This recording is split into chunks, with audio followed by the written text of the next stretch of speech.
¿Fue Platón uno o muchos un enigma histórico en el comienzo de la filosofía? Un ensayo de Alberto Wagner. Cuando nos preguntamos quién fue Platón, no nos estamos refiriendo a aquel noble ateniense llamado Aristócles, que fue apodado Platón por sus anchas espaldas, más que de forma secundaria. Nuestra indagación se centra realmente en quién es el autor de aquellos diálogos que están firmados bajo el nombre Platón. Hay una diferencia sustancial entre el autor y la persona concreta, aunque ambos coincidan nominalmente.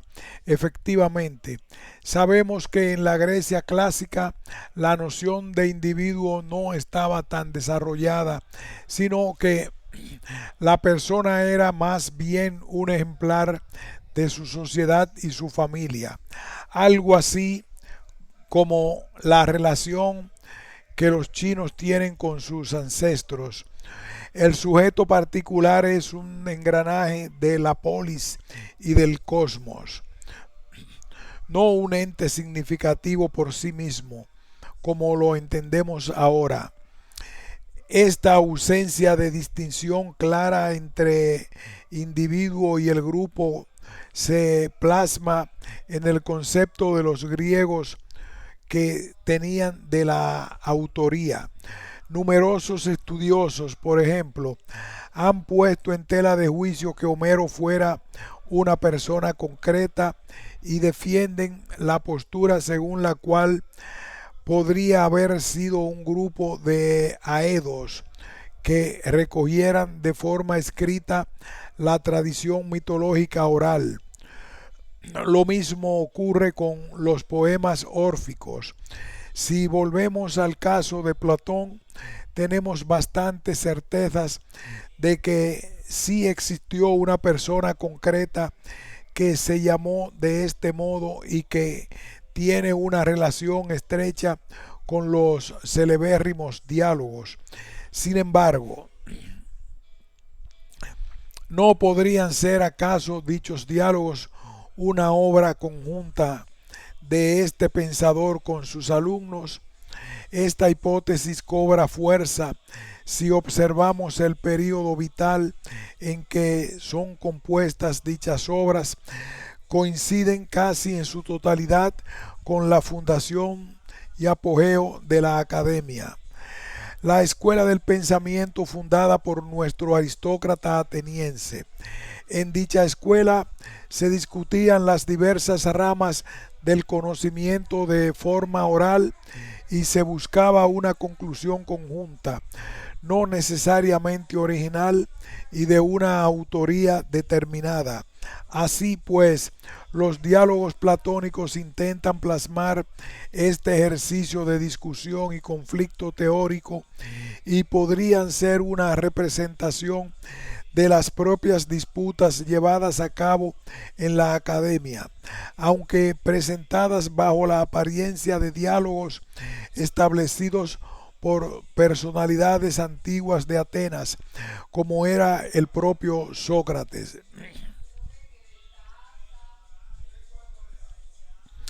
Es necesario para observar el problema en su conjunto que además de la noción de individuo en la Grecia clásica, traigamos a colación la función del texto escrito en esta sociedad.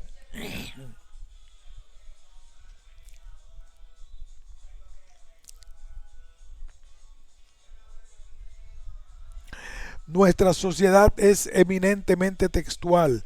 Casi todo el lenguaje con que nos encontramos en nuestra cotidianidad está escrito. Carteles, redes sociales, libros, por lo que se nos hace muy difícil separar escritura y oralidad.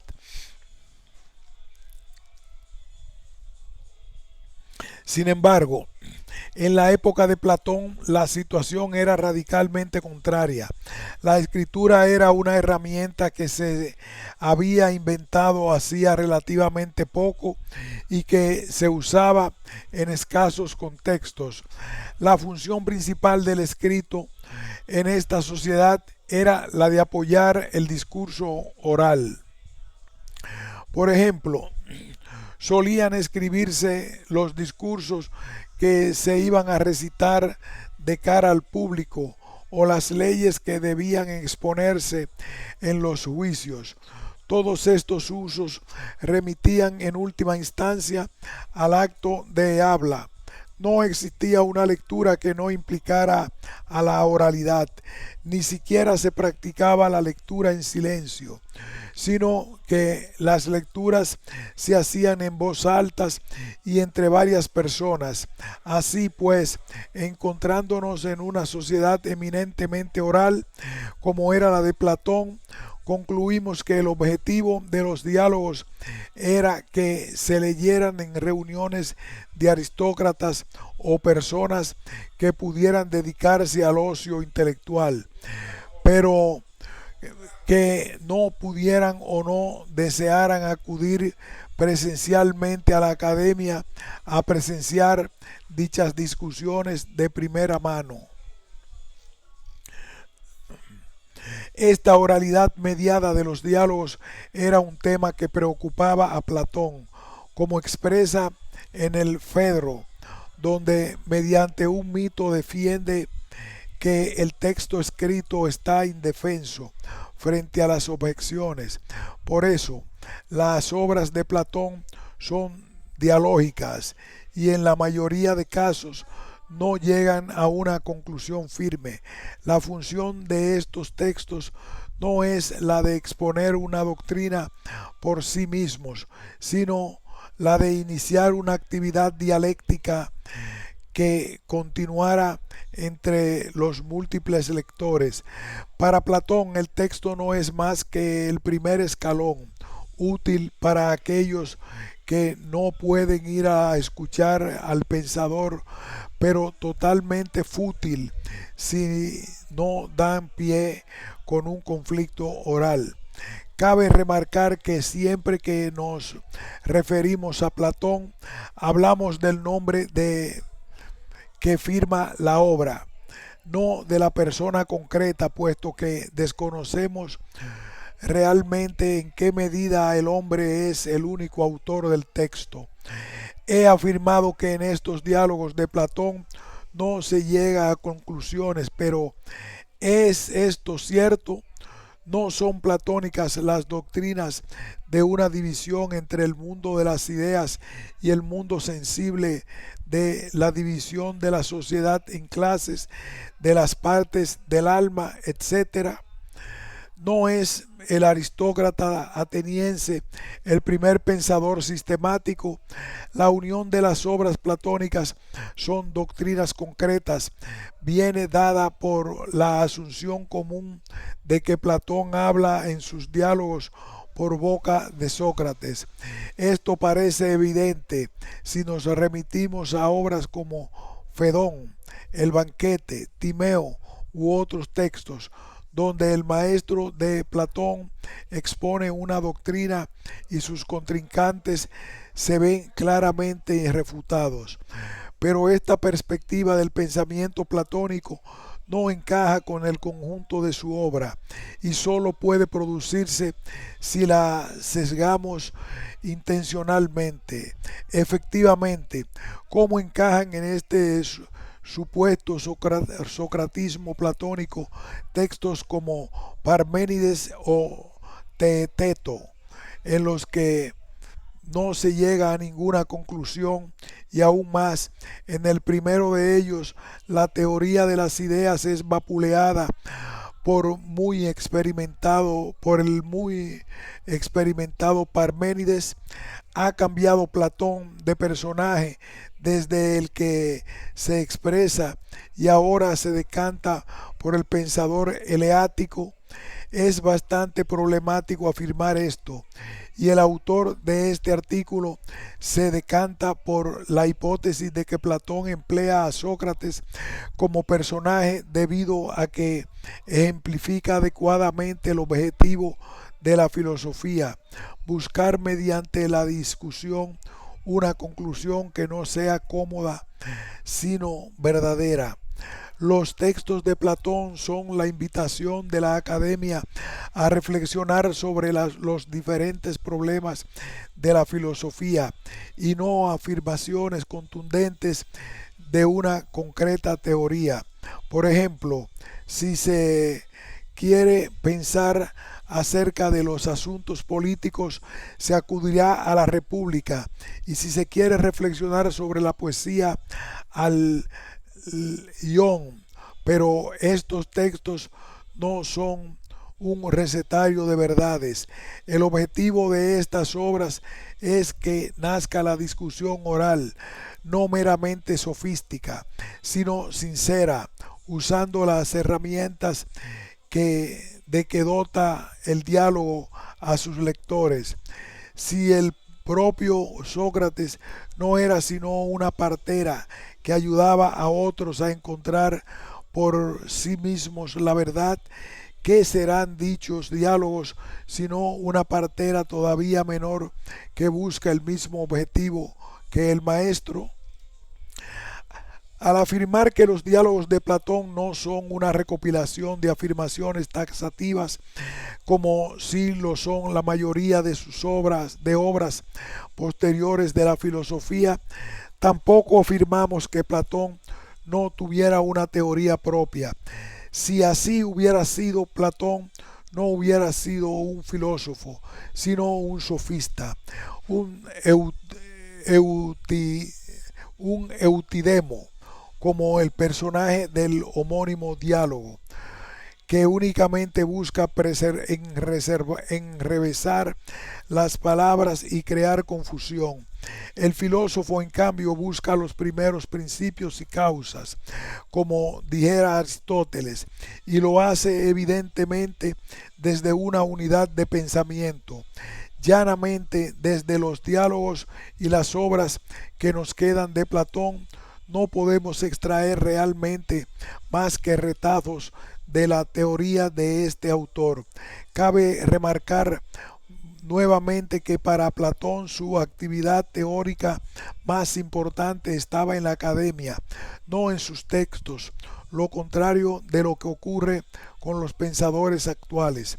De los diálogos de Platón, su obra exotérica, es decir, dirigida a un público externo a la academia, podemos inferir frente a quien se sitúan enemigos intelectuales son los sofistas y la turba, porque no buscan la verdad sino el beneficio particular.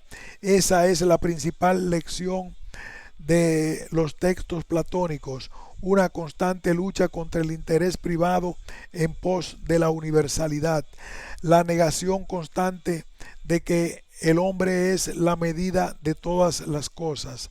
Sin embargo, situamos más allá de una oposición y encontrar una teoría determinada y definitiva es algo que en la mayoría de los casos depende más de cómo completemos nosotros el texto que de lo que la propia obra nos diga realmente.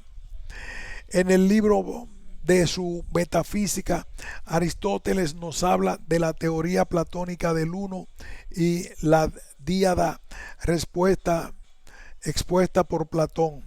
En el primer libro de su Metafísica, Aristóteles nos habla de la teoría platónica del uno y la díada, expuesta por Platón a sus alumnos, según la cual el cosmos se compone de dos principios opuestos y que se necesitan: la unidad que confiere esencia a las cosas y la díada que permite la multiplicidad.